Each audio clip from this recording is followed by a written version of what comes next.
Bismillahirrahmanirrahim. Assalamualaikum warahmatullahi wabarakatuh. Waalaikumsalam. Innal hamdalillah nahmaduhu wa nasta'inuhu wa nastaghfiruh wa na'udzu billahi min shururi anfusina wa min sayyiati a'malina. Man yahdihillahu fala mudilla lahu wa man yudlil fala hadiya lahu. Asyhadu an la ilaha illallah wahdahu la syarika lahu wa asyhadu anna Muhammadan abduhu wa rasuluh. Allahumma ati nafsi taqwaha wa zakkiha anta khairu man zakkaha anta waliyuha wa maulaha. Amin. Amma ba'd. Ikhwatul iman, ikhwatul fiddin, a'azzakumullah wa uhibbukum fillah. Alhamdulillah, alhamdulillah, summa alhamdulillah. Alhamdulillah kita sambung majlis ta'lim ini. Ini adalah kuliah yang pertama lepas daripada Ramadan. Hanya Syawal, Zulqa'dah, Zulhijjah 4 bulan. Kalau tambah lagi 10 hari, dah wafat. 4 bulan 10 hari. Alhamdulillah. Tapi Allah menentukan pertemuan dan Allah menentukan perpisahan, ikhwan. Seingat saya, kita berhenti pada muka surat 256.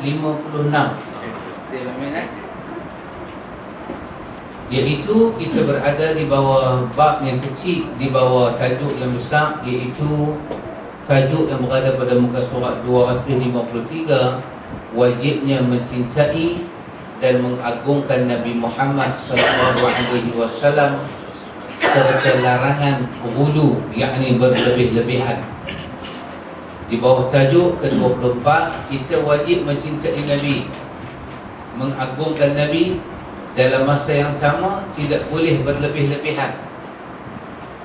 Di bawah tajuk yang besar itu, kita berjumpa tajuk yang kecil pada malam ini, iaitu konsekuensi dan tanda-tanda cinta kepada Rasulullah SAW.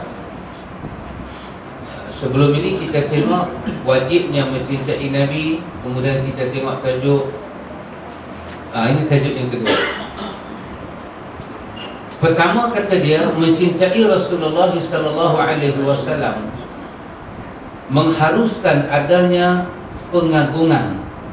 Agung ini bermakna membesarkan, mengangkat, memuliakan, meneladani beliau dan mendahulukan sabda beliau atas segala ucapan makhluk, serta mengagungkan sunnah-sunnahnya. Ini di antara orang putih kata ingredient bila kita sebut cinta Nabi. Benda ni yang ada dalam dia. Apa dia? Mengagungkan Nabi. Mesti mengagungkan. Kita kata kita mentakzimkan, kita membesarkan semua yang datang daripada Nabi. Merasa mulia sampai pada peringkat kita mencontohi, meneladani dan mendahulukan Nabi atas segala makhluk. Atas segala makhluk. Sampai pada peringkat sunnah Nabi itu adalah agung pada kita. Allah Subhanahu wa ta'ala berfirman, Ya ayyuhalladzina amanu la tuqaddimu baina yadayillahi wa rasulihi wattaqullah innallaha sami'un alim. Wahai orang-orang yang beriman, janganlah kamu mendahului Allah dan Rasulnya, dan bertakwalah kepada Allah, sesungguhnya Allah Maha mendengar lagi Maha mengetahui. Ini ayat Allah Ta'ala katakan kepada kita, wahai orang-orang yang beriman, la tuqaddimu, jangan sekali-kali kamu mendahului. La tuqaddimu, jangan sekali-kali mendahului La tuqaddimu dengan makna la taqulu, la taf'alu. Jangan kamu buat, jangan kamu cakap, melainkan apa yang Nabi buat, melainkan apa yang Nabi cakap, melainkan apa yang Allah suruh, melainkan apa yang Allah perintah. Itu makna la tuqaddimu. Jangan kamu mendahului Allah dan Rasulnya. Kalau belum turun wahyu daripada langit, jangan bicara hal itu. Masa bab haji masalah, sahabat kata tiap-tiap tahun kami kena buat. Nabi kata jangan tanya. Kalau aku jawab na'am, saya kamu kena pergi Mekah tiap-tiap tahun. Maka orang yang paling tak bagus adalah orang kerana soalan dia benda tak wajib, tiba-tiba diwajibkan. Jangan begitu Nabi kata. Bila aku sebut pergi haji, kamu pergi haji, kamu telah melaksanakan haji. Maka jangan mendahului, jangan berkata, jangan berbuat, jangan berfikir, jangan melaksanakan, melainkan apa yang Allah dan Rasulnya suruh kamu buat. Allah kata, bertakwalah kamu kepada Allah, sesungguhnya Allah maha mendengar lagi maha mengetahui. Ini tuan kita diambil ayat ni untuk sokong perkataan dia, kita mesti mengagungkan sunnah-sunnah Rasulullah, kita mesti memuliakan baginda, meneladani baginda. Sebab kita tahu ikhwan, Allah telah meletakkan syarat, dia tak terima kita melainkan dengan dua keadaan. Kita ikhlas pada dia dan kita menepati sunnah Rasulullah. Habis. Bangkit di hari akhirat, dua soalan juga dia tanya. Siapa yang kamu sembah dan siapa yang kamu ikut? Ma ta'bud, apa yang kamu sembah? Dan kamu guna cara siapa untuk menyembah aku? Dan jawapan itu ada pada la ilaha illallah. Karena itu dalam ucapan-ucapan ulama salaf, mereka selalu bermain dengan bahasa. Kita kata kita mengikuti sunnah, kita mengikuti sunnah. Tapi ulama bahasa kata tidak, kami bukan orang yang mengikuti sunnah, kami adalah orang yang mengikuti hanya sunnah Nabi. Seperti mana diambil daripada perkataan yang kita selalu sembah, kami sembah Allah. Tidak, kata dia. Tetapi kami adalah orang yang hanya menyembah Allah. Kerana kalau dia kata kami menyembah Tuhan, macam dia kata, saya selalu contohkan, dia kata saya makan nasi dengan hanya nasi yang saya makan. Apa beza dia? Saya makan nasi. Dalam ayat itu dia menyatakan dia makan nasi, tapi dia tak menafikan dia juga makan benda lain. Ayat itu tidak menafikan. Tapi kalau hanya nasi yang saya makan, bermakna dia telah menafikan dia makan lain daripada nasi. Demikian ketika Allah berfirman, iyyaka na'budu wa iyyaka nasta'in. Hanya Allah yang kami sembah, bukan kami sembah Allah, kami minta tolong pada Allah. Ayat itu masih ada ruang-ruang yang tak selesai. Tapi hanya kepada Allah yang kami sembah, hanya kepada Allah yang kami minta pertolongan, bermakna dia telah menyatakan dia tak pernah sembah benda lain. Kalau hanya sunnah Nabi yang kami ikut, itu berbeza dengan kami mengikuti sunnah. Sebab kalau sunnah dengan makna perjalanan, banyak orang mencipta perjalanan, untuk wali, para alim ulama. Tapi kalau hanya sunnah Nabi yang kami ikut, itu terang, itu jelas. Bercanggah dengan sunnah Nabi, kami tak buat, kami tinggalkan. Nasiblah nak jadi apa jadi. Kerana itu para ulama selalu memberi nasihat kepada kita, supaya kita mendahului Allah dan Rasul. Ikhwan, yang kedua, kita kena menunjukkan tanda-tanda cinta pada Nabi. Yang kedua, tadi yang pertama mengagungkan, mencontohi, meneladani. Yang kedua, mentaati apa yang Rasulullah SAW perintahkan. Kita mesti mentaati apa yang Rasulullah SAW perintahkan. Allah memerintah setiap Muslim dan Muslimah, laki-laki dan perempuan, untuk taat kepada Rasulullah SAW. Dan kerana dengan taat kepada beliau menjadi sebab seseorang masuk ke dalam syurga. Ini selalu ulama salaf kata, Allah telah menutup semua pintu dan hanya membuka satu pintu, iaitu syurga. iaitu sunnah Rasulullah. Semua pintu ditutup. Kita tak boleh pakai pintu kiri, kanan, depan, belakang. Waqtul buyut min abwabiha. Kalau kamu nak masuk rumah, kamu masuk daripada pintu dia. Jangan kamu masuk daripada pintu belakang, kiri kanan, itu salah.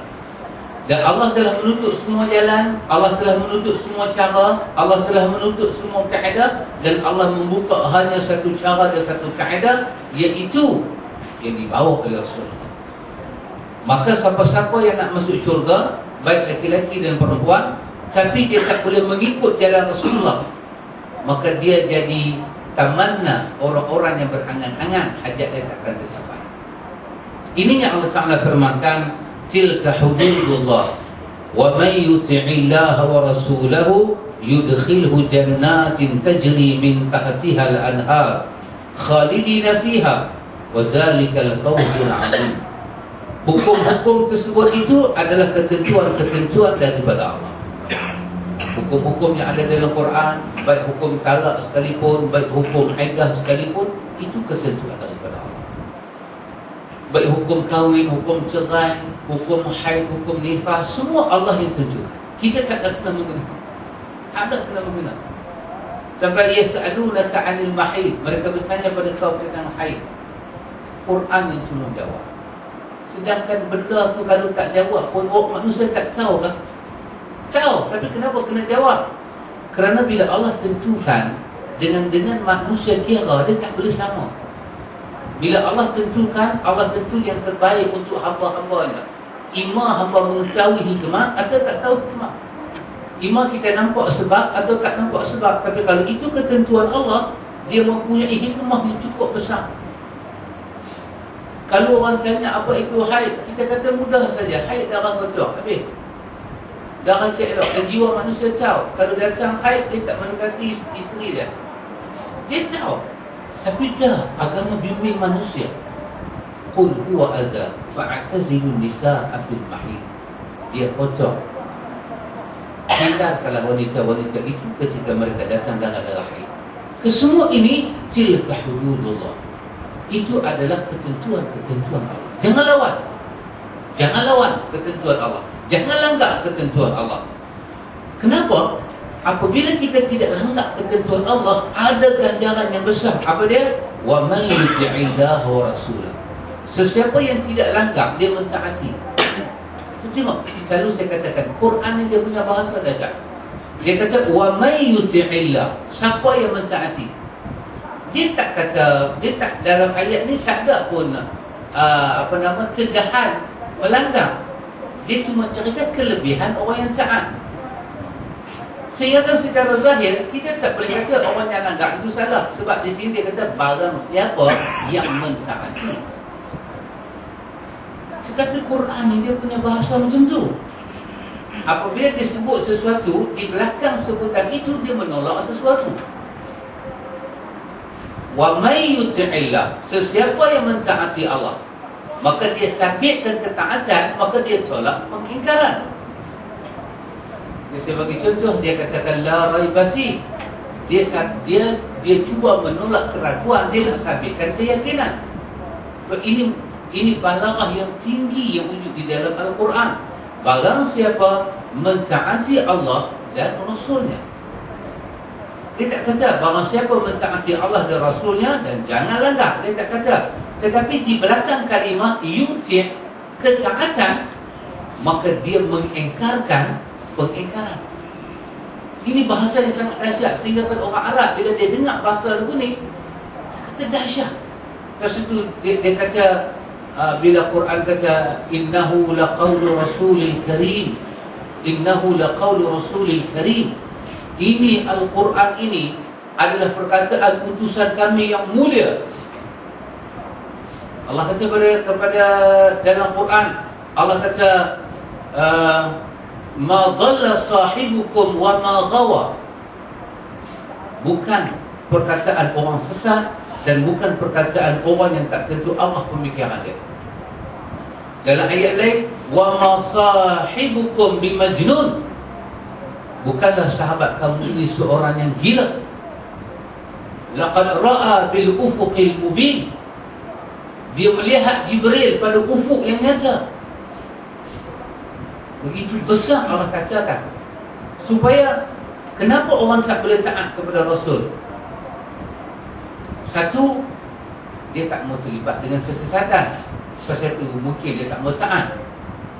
Yang kedua, pasal mungkin ajaran Rasul itu merepek-merepek, cakap bukan-bukan, suruh buat bukan-bukan. Atau yang ketiga, mungkin Rasul itu orang gila. Ini sebab-sebab yang diberikan. Ataupun mungkin dikatakan Rasul itu tidak menyampaikan sepenuhnya.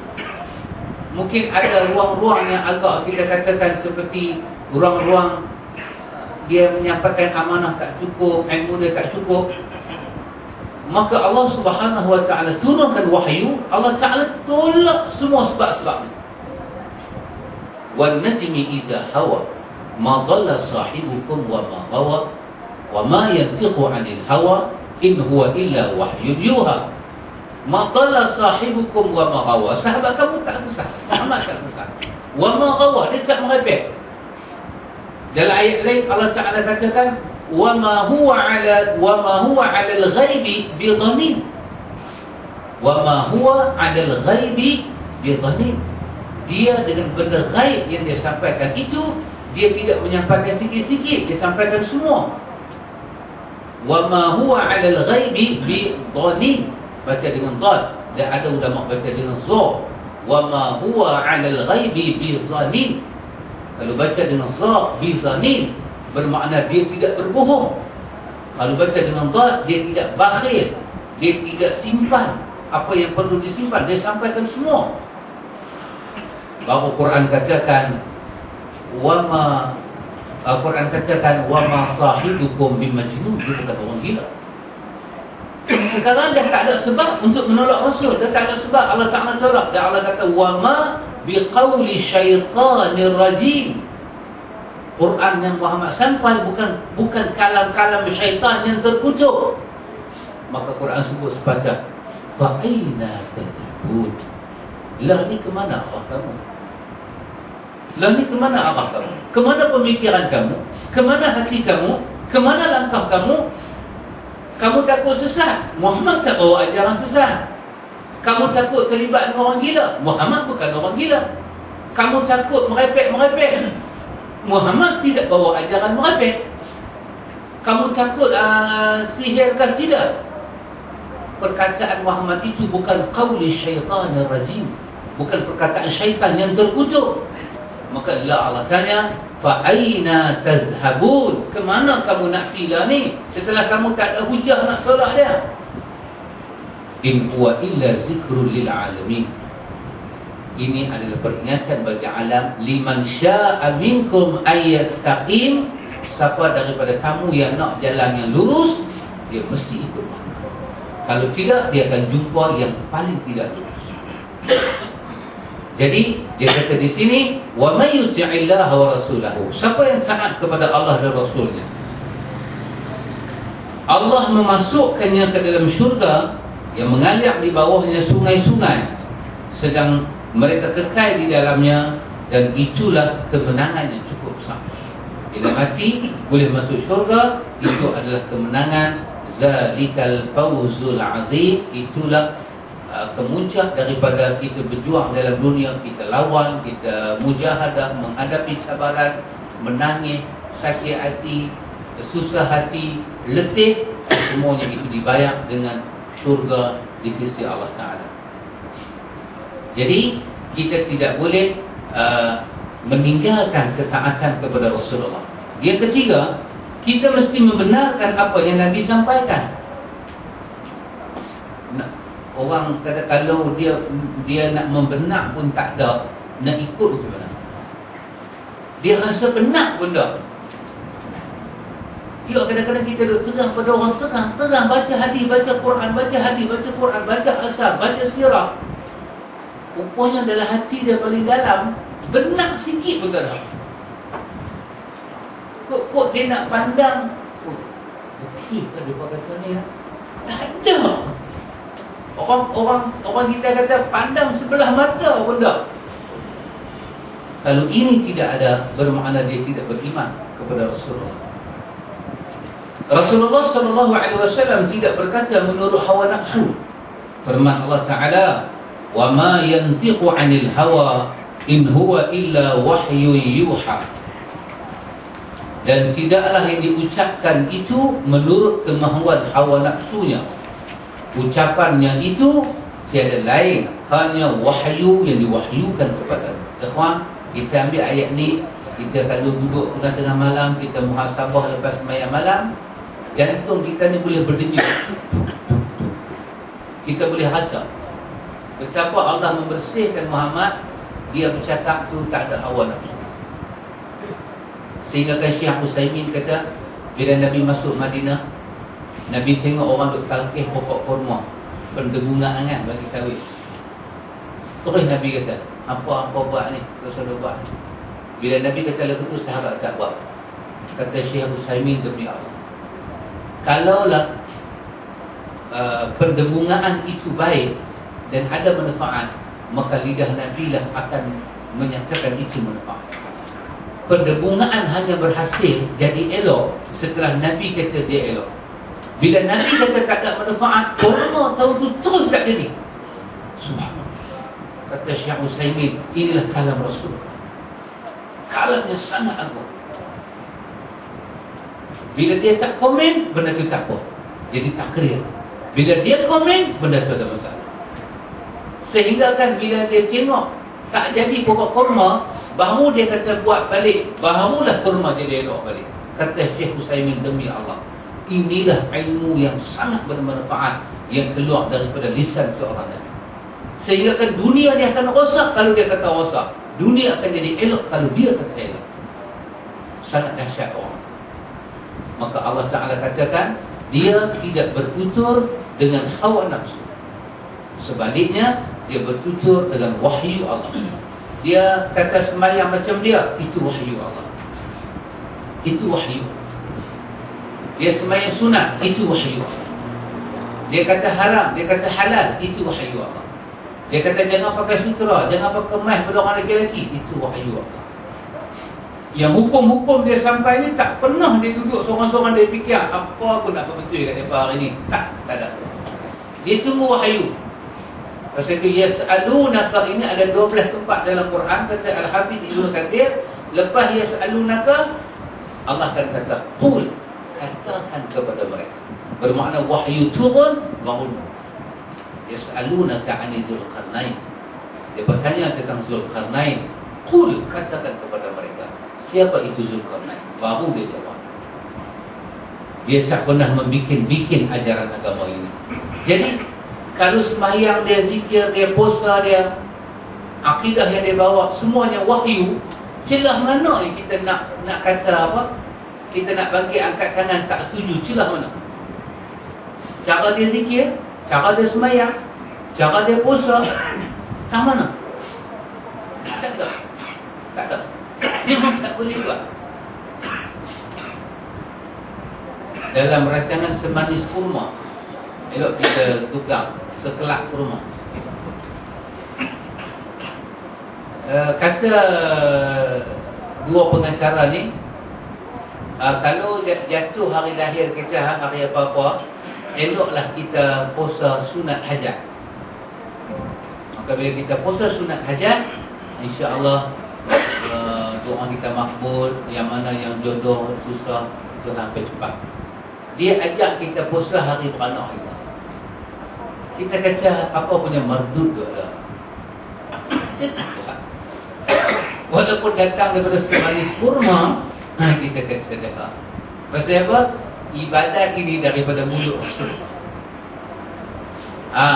Yang ini ada bau kesesatan. Yang ini ada bau merepek, ada bau kegilaan. Yang sunnah Nabi tak ada. Dalam senarai puasa-puasa sunat, tak ada puasa sunat hajat. Sembahyang hajat pun tak ada.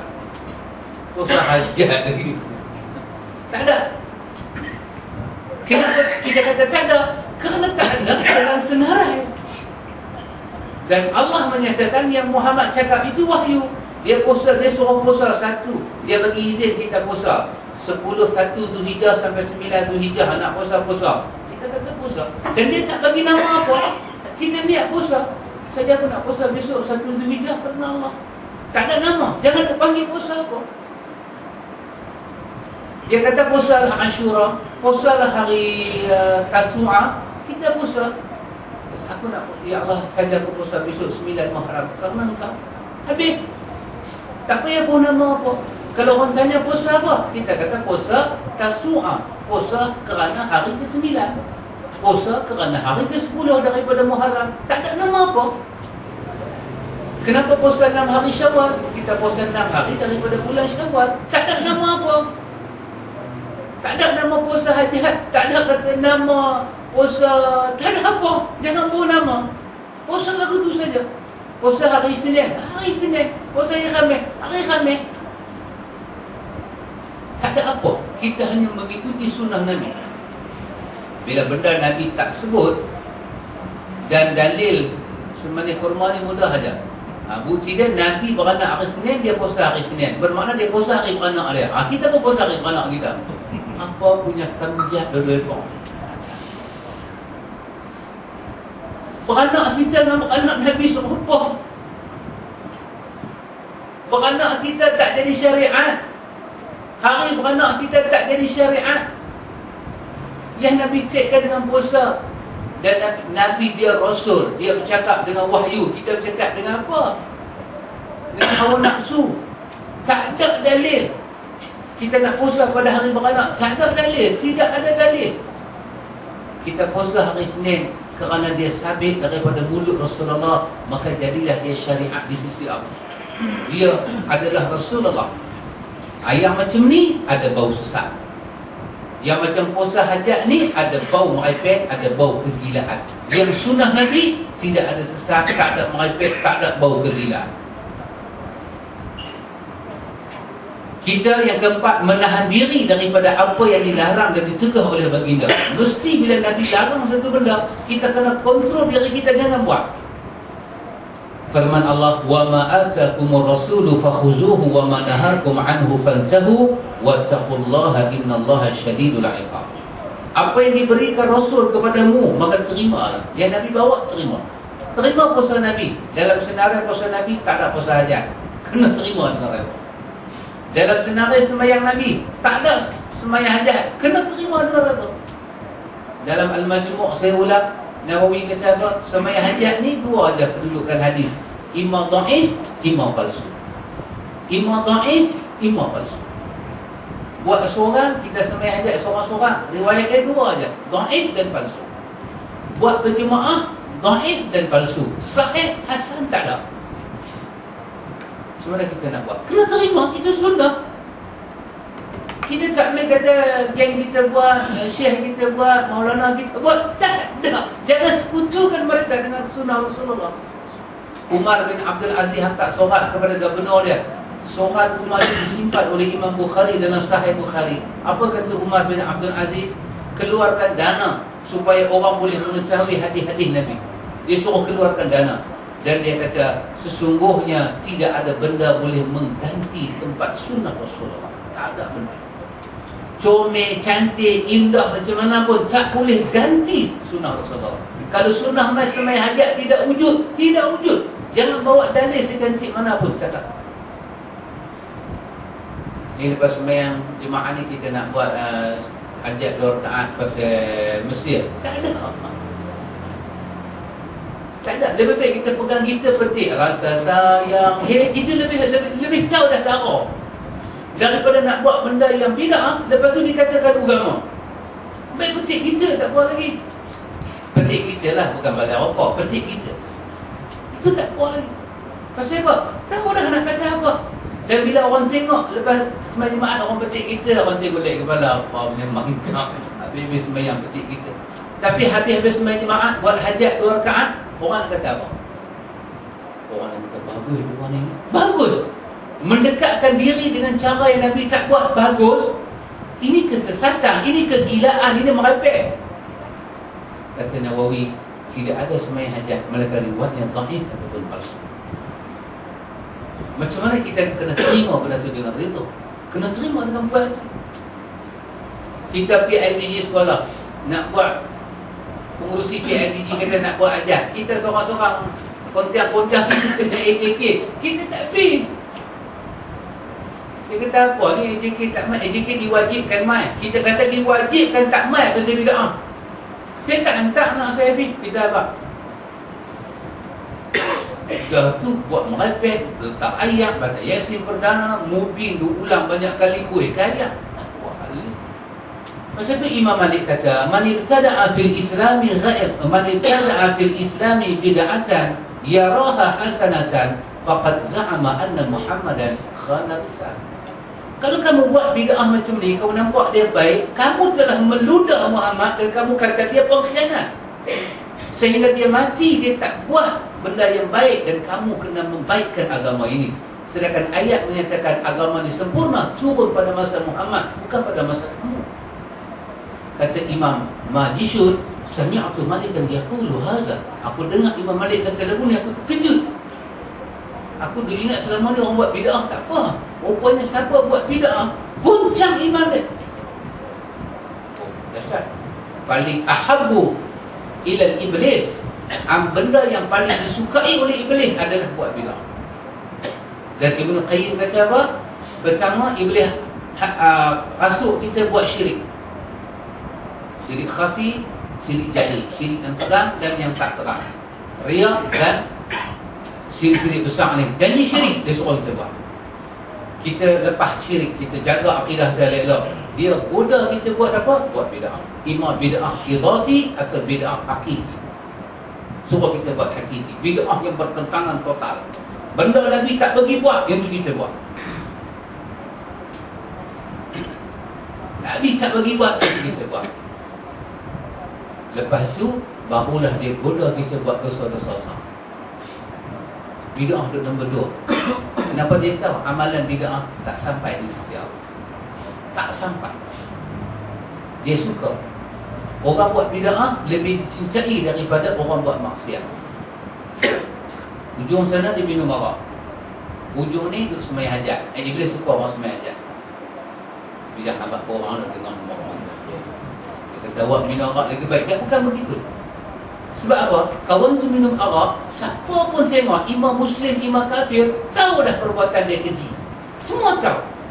Tapi orang tengok balik kanan sembahyang hajat ni, bila dia buat sembahyang hajat, orang tak tahu perbuatan dia keji. Orang tak tahu.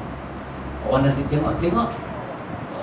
Orang buat perbandingan sembahyang hajat dengan minum arak, yang mana bagus? Sembahyang hajat bagus, mayang. Itu apa lah punya, tak ada iman. Tidak, di sisi iblis yang buat bid'ah lebih tak ada iman daripada minum arak. Itu bukan dalil boleh minum arak. Tidak, itu perbandingan para ulama buat. Perbandingan. Subhanallah, ikhwatul iman.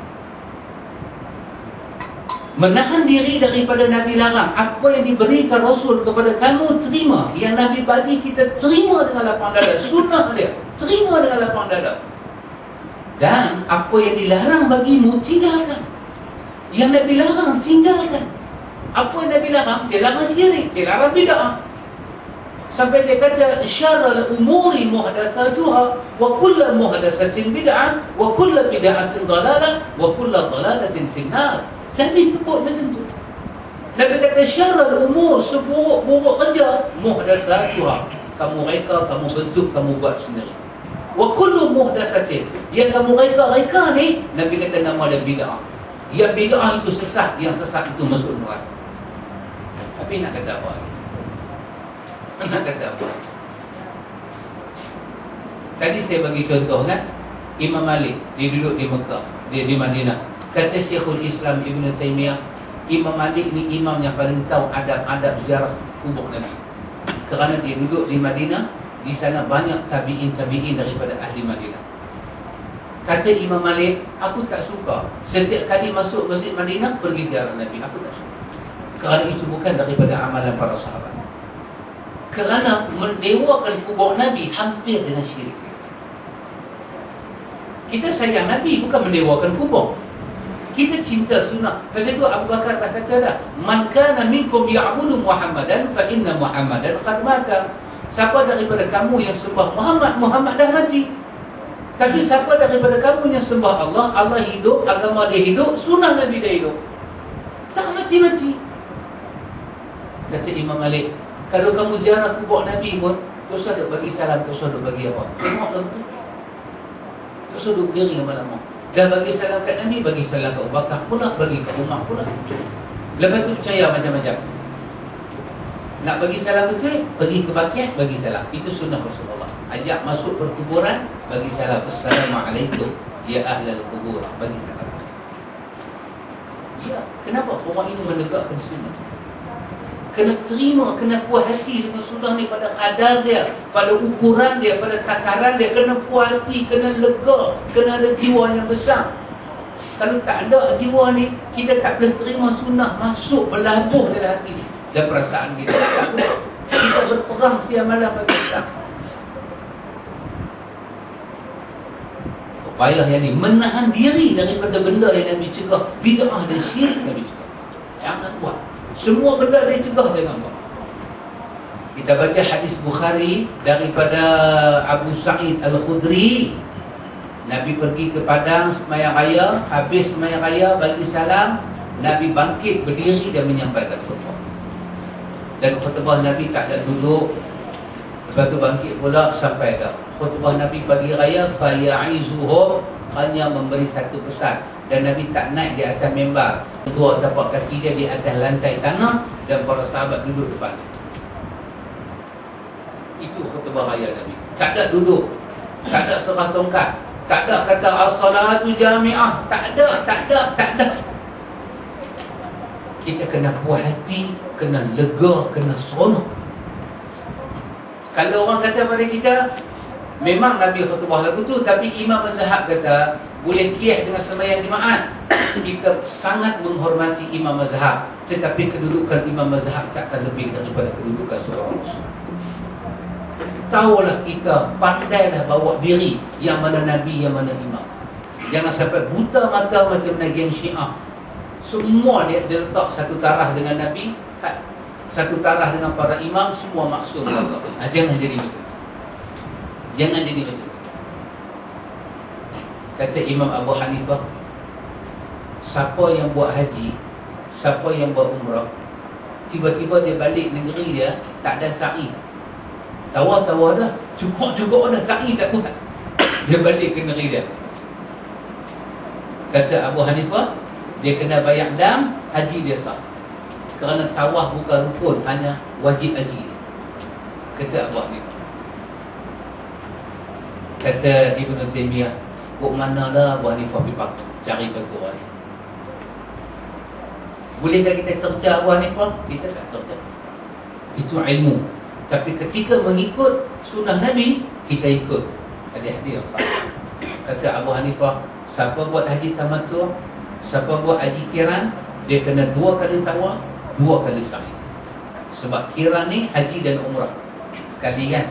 Maka dia kena tawaf untuk umrah 7 pusingan, dia kena tawaf lagi 7 pusingan untuk haji. Dia kena sa'i 7 pusingan untuk umrah, dia kena sa'i 7 pusingan untuk haji. Kata Imam Ibn Taymiyah, berdasarkan hadis Aisyah, Aisyah sendiri buat haji kiran. Nabi kata, tawafmu, sa'imu telah mencukupi untuk umrah dan untuk haji. Kekallah Abu Hanifah dengan pandangan dia. Tetapi ketika kita beramal, kita kena kembali pada dalil yang paling hampir dengan Nabi. Bukan kerja kita cerca orang. Tetapi ketika beramal, nak balik bertemu Allah Ta'ala, kita kena balik dengan sunnah Rasulullah, bukan dengan sunnah manusia. Pasal tu ulama salaf kata, hanya sunnah Nabi yang kami ikut, bukan kami pengikut sunnah. Tidak, hanya sunnah Nabi yang kami ikut. Kerana sunnah bermakna perjalanan. Perjalanan Nabi khusus, perjalanan orang lain adalah umum. Boleh ditinggal, boleh diambil, boleh diambil, boleh ditinggal. Yang ni yang keempat ni payah Pak Amin. Nak menahan diri. Tahan diri tak buat tahlil. Tahan diri sebagai jemaat, jangan surah tongkat. Kacau benda dia, tak boleh tahan. Dia jadi macam Ikram Bahak. Koyak baju, seluar dia tak koyak. Koyak habis baju semua. Boleh tahan. Ya, ini adalah iman kepada Allah, iman kepada Rasulullah. Yang kelima, kita beribadah sesuai dengan apa yang beliau syariatkan, atau dengan kata lain ittiba' kepada beliau. Ketika kita buat ibadah, kena ikut cara dia, tak ikut cara orang lain. Dalam tauhid, dalam akidah, Nabi kata Allah ada di langit. Allah ada di langit. Allah ada di langit. Dan tadi kuliah duha kita baca, yang marah Allah ada di langit ni siapa dia? Puak-puak Syiah. Dia marah kata Tuhan ada di langit. Tuhan ni duk ada dekat Ali, duk ada dekat Imam 12. Tengok perangai. Kat menjat dia perangai dia. Dia marah. Dia marah kita kata Tuhan ada tangan, Tuhan ada marah. Ya, kenapa kita kata begitu? Kita beribadat sesuai dengan apa yang beliau syariatkan, atau dengan kata lain beritibak pada beliau. Walaupun benda tu kecil, ikhwan, kata para ulama salaf, sekecil mana kemungkaran dalam ibadat, asuh diri kita menjauhi sekecil mana pun mungkar dan bid'ah. Ajak diri kita lagu tu. Kecil pun aku tak apa. Ialah mungkin kita dalam peringkat 1, 2, 3 nak menyebut, tapi apa yang kita boleh buat? Saya kata macam kita sembahyang di pasti dengan kita sembahyang di masjid, tentu ada benda lebih kita boleh buat di pasti yang kita tak boleh buat di masjid. Apakah buatnya? Kita pergi sembahyang di masjid, orang suruh kita jadi imam, pikir juga kita kan? Sembahyang kalau lebih kurang camping mati hidup balik pula. Tapi bila kita duduk suku-suku kita, kita faham sunnah, kita semayang, maka semayang kita paling hampir dengan Nabi. Kenapa di masjid tak boleh buat? Ya, mungkin ada gangguan, mungkin kita ada alasan. Tapi ketika kita berkumpul sama kita, apa alasan kita? Tak ada alasan. Maka buat paling hampir. Hari Tuhan bagi izin kita buat paling hampir, demi Allah kita kena ambil peluang tu. Kan hadis riwayat At-Tirmidzi yang menceritakan la tazulu qadama 'abdin yaumal qiyamah, tidak berganjak tapak kaki anak Adam di hari kiamat sampai ditanya beberapa soalan. Di antaranya apa dia? An jismihi atau an jasadihi, ditanya tentang tubuh badannya, ke mana dia guna. Berdasarkan hadis ni kita dapat belajar apa dia? Allah akan tanya kita bagi peluang tak pada badan kita untuk menghayati sunnah Nabi. Yasin pula kata al-yawma nakhtimu ala afwahihim wa tukallimuna aydihim wa tashhadu arjuluhum bima kanu yaksibun. Kaki tangan jadi saksi apa dia buat? Kaki tangan jadi saksi di atas bid'ah yang kita buat, di atas syirik yang kita buat, dia jadi saksi. Kerana kita tak pernah bagi peluang kepada dia ibadat kepada Allah dengan sunnah-sunnah Nabi dia. Dia jadi saksi bima kanu yaksibun, apa yang Tuhan dia usahakan, dia jadi saksi. Satu hari kita semai dengan anak-anak kita, itulah paling cantik kita boleh buat sunnah. Buat.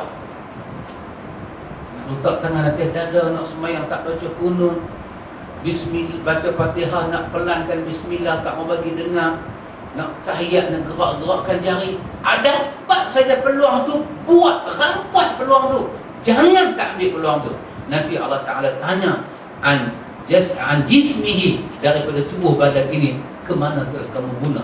Ada sunnah berkaitan dengan tubuh badan, ada sunnah berkaitan dengan hati. Kita kena izin hati kita ni niat sekali macam Nabi niat. Ada sunnah berkaitan dengan perilaku, dengan niat. Semuanya telah ditinggalkan oleh Nabi. Allah tanya di hari akhirat esok. Ya, hari kita tak boleh buat, kita ada alasan. Tapi bila kita bercampur dengan orang tak buat, akhirnya jiwa kita dah mesra tak buat. Akhirnya kita jadi apa? Kita mengiyakan saja, kita tak buat. Malu cakap ceramah-ceramah, kita rasa ustaz cakap tu betul ya. Ana mengaji sunnah lama. Tengok dia sembahyang macam baru mengaji kemarin. Tapi anak mengaji banyak ustaz, anak kenal. Yang dah mati 40 tahun tu anak kenal. Dia kenal orang dah mati 40 tahun penegak sunnah. Tapi tengok dia zikir, mulia tasbihnya panjang. Ini tanya oleh Allah. Ikhwan, agama Islam sudah sempurna. Tidak boleh ditambah dan tidak boleh dikurang. Tengok, tidak boleh ditambah, tidak boleh dikurang. Rasulullah diutus oleh Allah untuk mengajar umat Islam tentang bagaimana cara yang benar dalam beribadat kepada Allah. Dan beliau telah menyampaikan semuanya. Beliau sampaikan semuanya.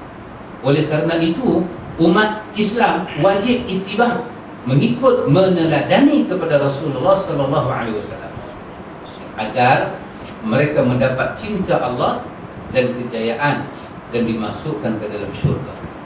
Yang ni buat kita melengung, ikhwan. Miftah, kunci masuk syurga dua ada, ikhlas dan mengikut Nabi. Itulah dua mata kunci yang kita nak bubuh dalam pintu syurga, nak usik supaya pintu itu terbuka. Ibn Qayyim kata, ada manusia Allah letak di pintu hidayah, tapi Allah tak bagi kunci untuk membuka, tak terbuka.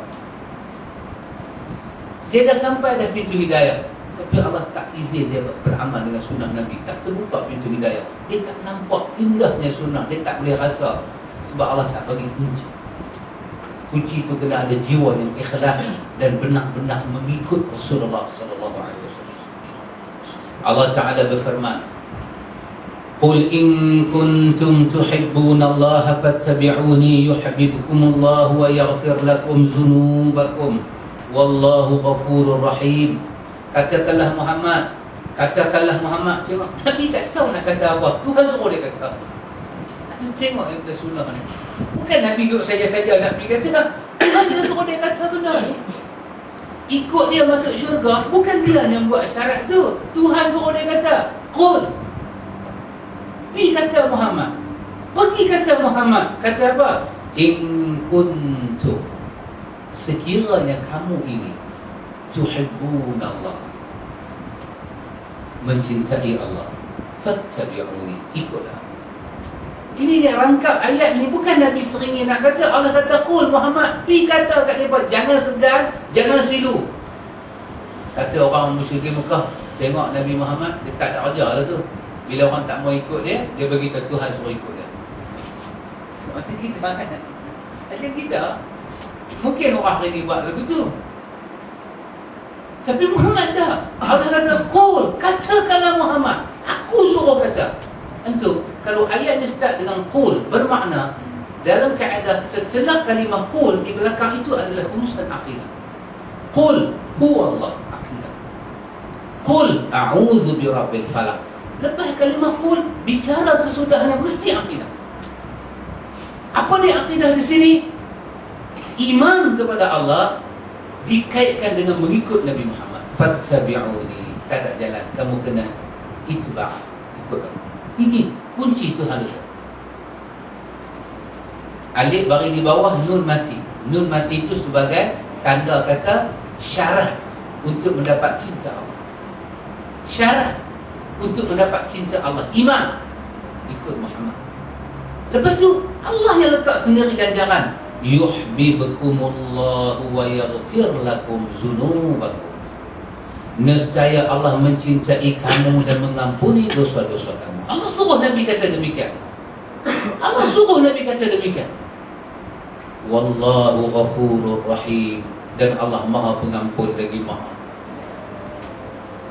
Dosa kita ampun, dosa bid'ah lama-lama. Hari pertama kita kena sunnah yang mata turun, kita istighfar di atas kesalahan lama-lama, bermula tarikh itu 20 tahun kita terendam dalam bid'ah, diampunkan.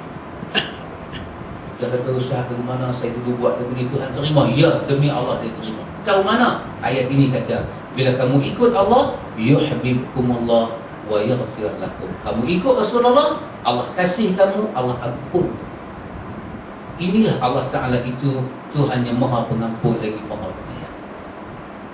Berkata Imam Ibn Kathir rahimahullah, yang wafat pada tahun 774 Hijrah.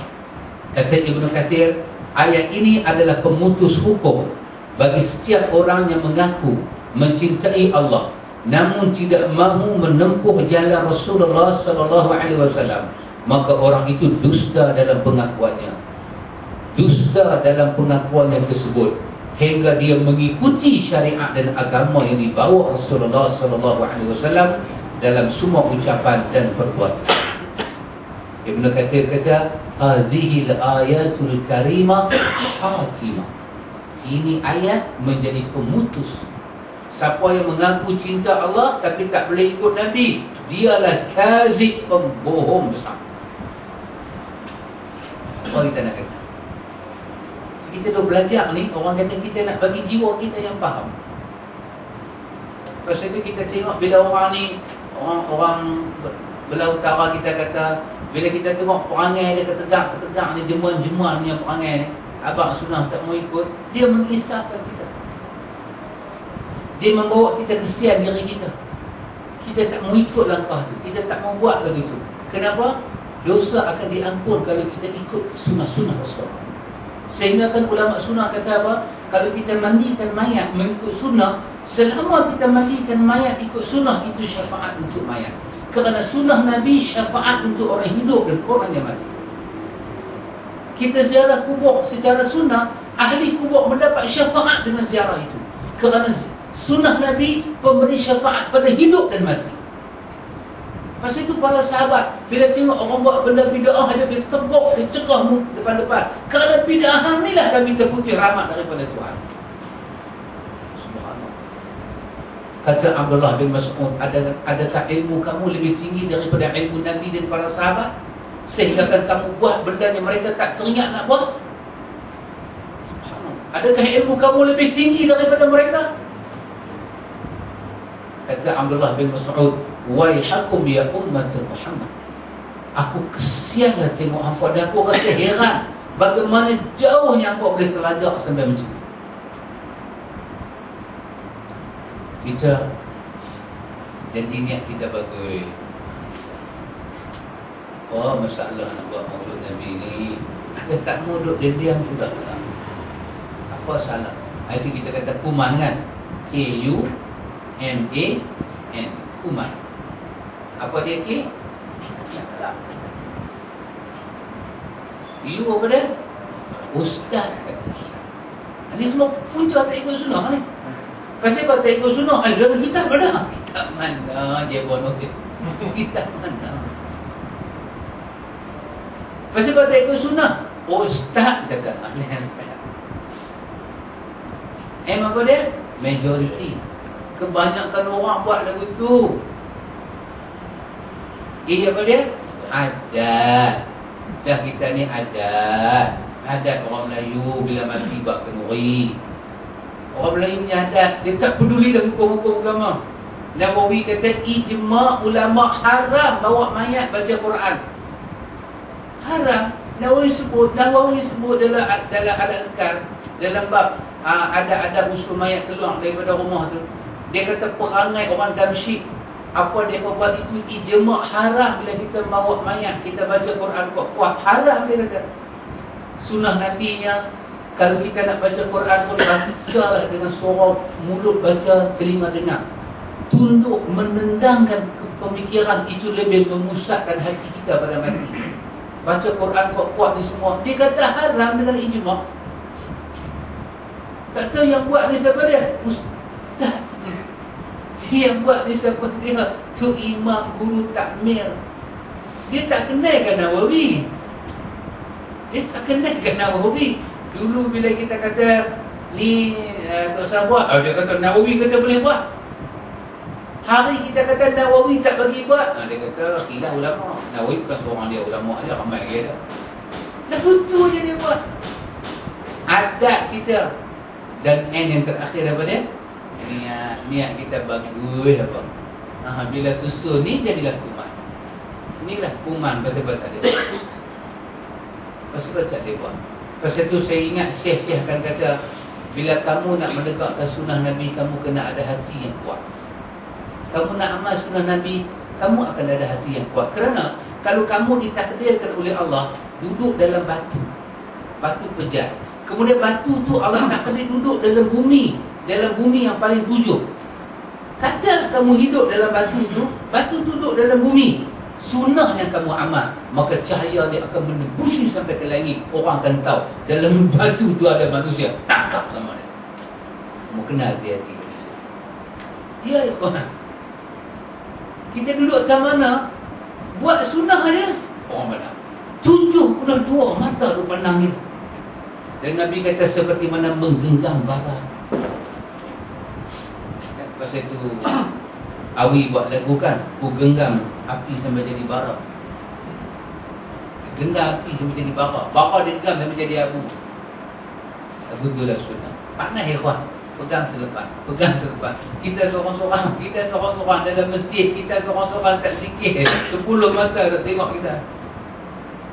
Lepas tu pula kita jadi imam zuhur. Bagi Assalamualaikum, Assalamualaikum. Tak tahu kita beradab jemaah, kita zikir pelan-pelan. Dalam pelan-pelan tu habis bangkit lah kat pungkong bila begitu. Oh, mati. Oh, tak ada ni. Dia kata kita sombong. Tak apa, sampai tak mau baca doa. Sombong. Sombong. Sampai doa tak mau baca. Dan kita nak tegak sunnah Nabi, kita tak berani, kawan. Macam bara api. Macam bara api. Satu sahabat Pak Mik, orang tabligh lah, yang cerita korang lah, jelaskan.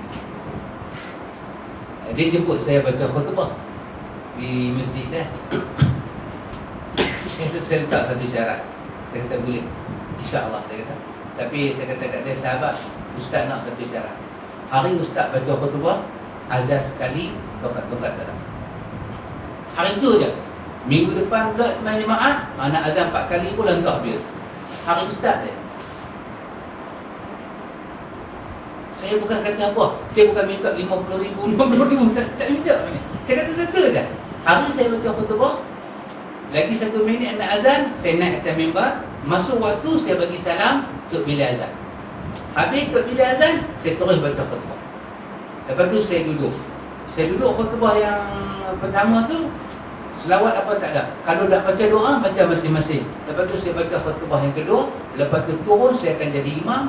Lepas tu saya akan buat cara saya mengaji. Selesailah jemaah kita.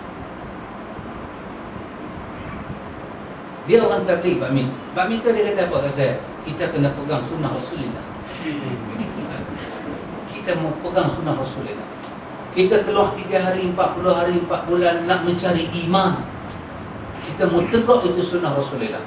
Kita kena keluar. Kita kena berkeluar kebesaran makhluk, simpan kebesaran Allah. Kita kena mencintai sunnah-sunnah Rasulullah. Para sahabat kerana cinta Rasulullah tinggi anak bini. Saya kata kat dia, betul ya para sahabat kata, kerana mencintai sunnah Nabi lah saya minta benda lagi ni. Lepas 2 minggu dia telefon, dia kata, ustaz, tak boleh, PJK tak setuju. Saya kata, sahabat kena pegang sunnah Rasulullah. Saya kata kat dia, sahabat, ente keluarlah 4 bulan. Kalau ente nak tahu apa itu sunnah, ente buat apa yang kita buat. Ente jadi pengurusi masjid, ente jadi imam di masjid, ente semayang macam Nabi. Kalau orang tak maki ente, itu bukan sunnah. Ente tak kenal makna susah kalau ente duduk luar daripada kawasan sunnah. Tipu. Orang politik, orang parti ni, berkelahi dengan parti ni. Oh, dia kata cabaran teruk. Tiba-tiba dia pun dah tak masuk parti, dia mengaji sunnah. Bila dia mengaji sunnah, dia kata apa? Saya kena pulau lagi teruk daripada dulu. Ya, dia ucap. Nak tahu sakit hati, demam tak demam, peganglah sunnah. Bukan kita buat apa. Kita buat dengan dalil. Kita buat dengan hujah. Kita buat ada sadaran. Dunia tak boleh terima. Kalau mana-mana masjid belah tanah besar kita ni, cuba sembahyang jemaat, bukan tak sembahyang, sembahyang jemaat 2 rakaat, khutbah 2 kali, cuma azan sekali. Dunia belah seberang ni akan tengok seolah-olah orang pergi sembahyang masjid hari itu seperti mana kita bawa orang nak murtad hari Jumaat. Dia kata, dia ni murtad apa? Ya, cempeng punya abu pun jadi kecil. Sungguh ikhwan. Saya ke Kelantan, saya ceramah di Kelantan. Saya katakan dalam ceramah saya bahawa menegakkan sunnah Nabi lebih besar dari segala-gala. Wakil rakyat duduk depan saya bangkit keluar. Bangkit keluar. Apa hal? Pasal apa dia bangkit? Tegak sunnah Nabi. Saya kata semayang macam sunnah Nabi lebih besar daripada segala-gala. Sebab apa? Sebab manusia ni bila mau waktu semayang, dia kena semayang macam Nabi. Bukan boleh semayang macam orang lain. Kena semayang macam Nabi. Saya kata lagu tu, wakil ayat bangkit keluar. Bangkit keluar. Dia kata apa? Dia kata kita kena ada pemikiran yang luas. Maksud pemikiran yang luas tu apa? Dia kata jangan cakap bab kecil-kecil, kita kena cakap bab besar. Kau nak tahu sunnah, masuk satu parti, cakaplah sunnah dalam parti. Kau jadi kupang tembaga dalam parti tu.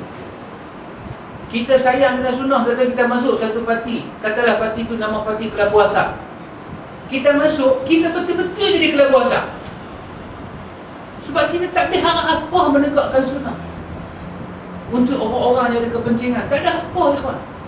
50 tahun kalau orang masuk parti, 50 tahun mana sunnah Nabi? Saya bagi satu contoh, boleh tak satu contoh? Boleh Pak Min, Dalam Quran, dalam surah An-Nisa, Allah kata apa? Allah kata, sesiapa yang bunuh orang beriman dengan cara tak sengaja, dia bunuh, maka dia kena apa? Dia kena denda. Dia kena merdekakan seorang hamba. Dia kena bayar diat kepada keluarga yang dia bunuh, ataupun dia kena puasa 2 bulan tu. Dia bunuh orang tak sengaja ni tak kisahlah. Berkelahi ke, aksiden ke, langgap motorkar ke, macam Pak Man Tempe bujur tak mati, cuma patah kaki je. Jadi kawan tu mati tak sengaja, dia kena. Ya kawan, berapa puluh tahun dah kita merdeka di Malaysia. Mana ada undang-undang ni di Malaysia? Undang-undangnya sabit, undang-undang jalan raya ada dalam Quran. Ulama bukan sekong, bukan seorang, saya kata sekong. Ulama bukan sekong dalam Malaysia. Siapa tegak pemerintah supaya pemerintah JPJ ada undang-undang yang wujud dalam Quran ini? Tak ada. Tak ada. Kita nak arah apa? Nak arah apa dengan mereka? Tak ada. Kita jaga sunnah, kita masuk aja dalam parti-parti semua kalangan ni semua, sunnah jadi mangsa. Daripada kita tahu semua hajat ke bid'ah, kita kena jadi makmum. Pasal apa? Demi parti, demi orang pangkah kita. Kita jangan agresif, share pelan-pelan. Pelan-pelan, campaign dah mati ya. Punya pelan tegak sunnah sampai campaign pun dah mati. Kepala komunis pun tak ada.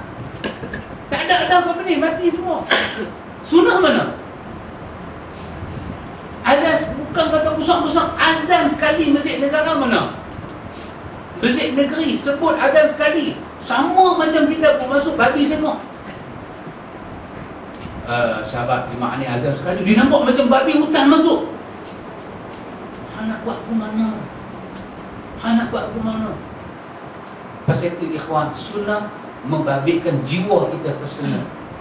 Kita belajar, kita bersihkan jiwa kita, kita kena tegakkan sunnah.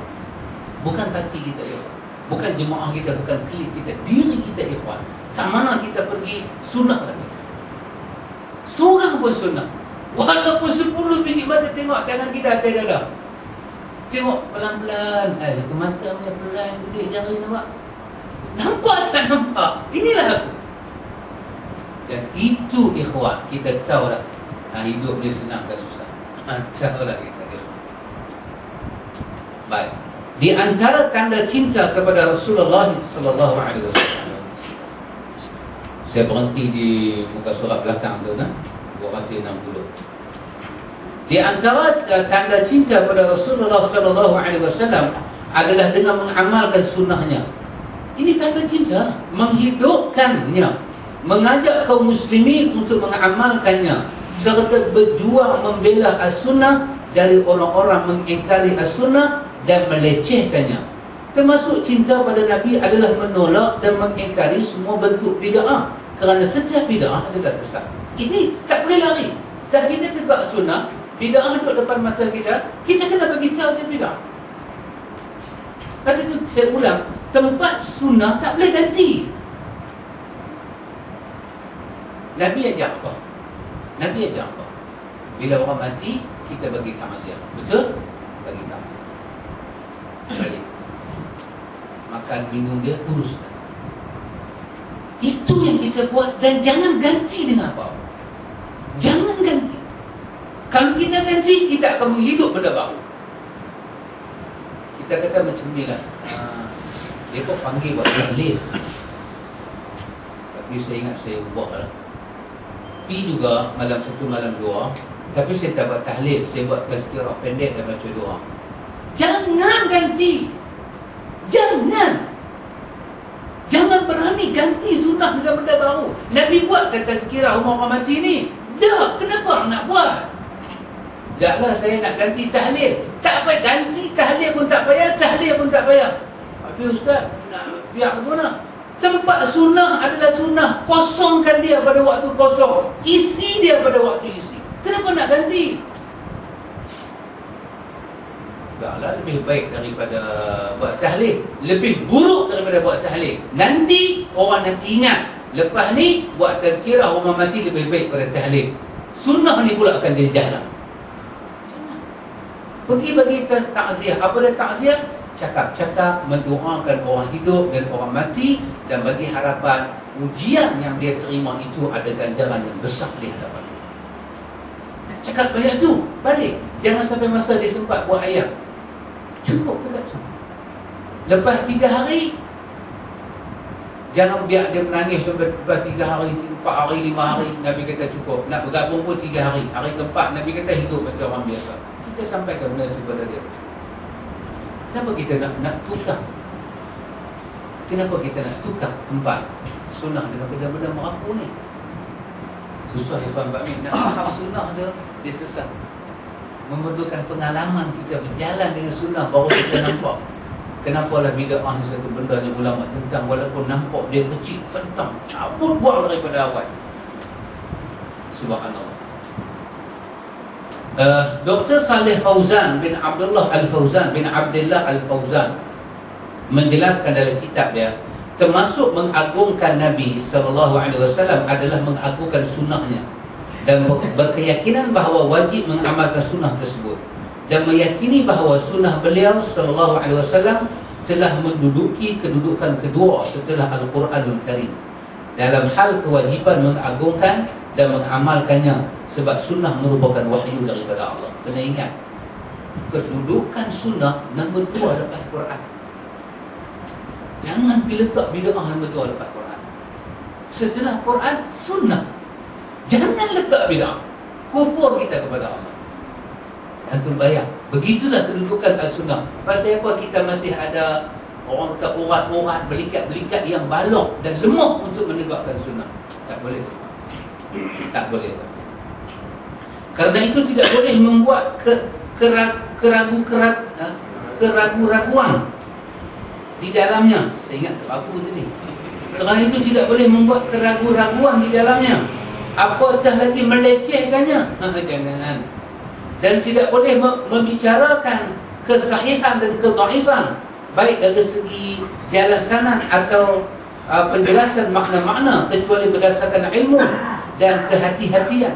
Jangan main-main dengan sunnah. Jangan senang edewek kata dhaif, wahai dia sahih. Sahih, wahai dia dhaif. Jangan main-main. Mesti dengan ilmu. Pasal apa? Ni duk bicara soal wahyu. Jangan main-main.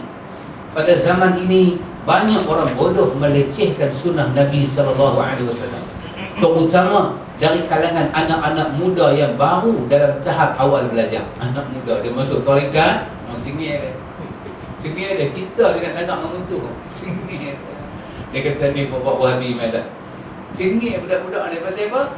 Ustaz dia latih dia lagu tu. Mereka dengan mudah mensahihkan atau mendhaifkan hadis-hadis dan menilai cacat para perawi tanpa ilmu, kecuali dari membaca beberapa buku. Jangan begitu. Kita belajar mesti dapat asuhan daripada guru. Tak boleh baca-baca satu hadis tak tahu ikut kepala, mari kita tegakkan sunnah. Tak boleh. Mesti mendapat penjelasan daripada Al-Kabair, iaitu golongan yang berilmu daripada ahli sunnah. Tak boleh. Dan dalam menegakkan sunnah, orang muda ni juga kita kena hati-hatikan dia. Sunnah-sunnah pun tidak boleh. Mesti mendapat kesahihan ilmu. Sungguh hal tersebut bahaya bagi mereka dan umat. Karena itu hendaklah mereka bertakwa kepada Allah dan menahan diri pada batasannya. Lepas ni dia masuk lagi dalam bab kita mencintai Rasulullah iaitu wajib mentaati dan meladani Nabi sallallahu alaihi wasallam. Panjang. Lepas tu dia masuk bab kita disuruh berselawat pada Nabi. Tengok selawat dia anak-anak masuk dah. Suruh selawat. Lepas tu larangan kita ghulu, melampau. Kita kata Sayyidina ni ghulu dah, melampau dah. Nanti kita akan tengok. Lepas tu baru masuk tajuk ke-25 tentang Isra' dan Mi'raj. Bagaimana Ahlu Sunnah faham Isra' dengan Mi'raj. Lepas tu masuk tanda-tanda hari kiamat. Ini syarat-syarat di sisi Ahlu Sunnah wal Jamaah. Wallahu a'lam.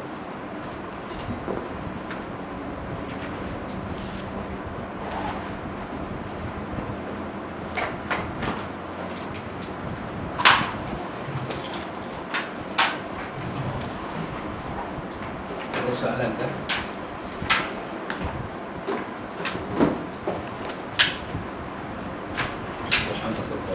Bihamdika asyhadu an la ilaha illa anta astaghfiruka wa atubu ilaik. Allahumma rabbana atina min ladunka rahmah wa hayyi lana min amrina rashada. Wassallallahu ala nabi Muhammad walhamdulillahi rabbil alamin.